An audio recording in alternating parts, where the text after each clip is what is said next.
You're doing your like initial assessment with people, figuring out kind of like how they got to where they are, doing this teaching and training of how the brain works and why it's doing these things. And then what do you do? The foundation is starting to be aware from more of a curious, explorative place. We integrate mindfulness activities like somatic tracking that allow someone to be more aware of sensations in their body. What I like to tell my own clients is when they show up in session and they're like, it's been a really rough week, I'm exhausted, my body really hurts. I'm like, of course it does. Let's take a second, right? Go ahead and drop your belly into the waistband of your pants and just let your ribs rest a little bit.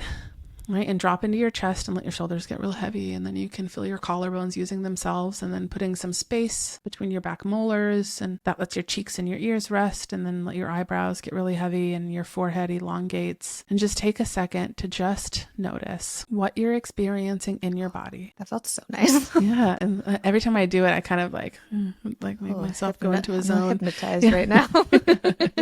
We're trying to get someone to be aware of sensations in their body, and we start that by just getting them to slow down, to dial up their awareness, but dial down the urgency.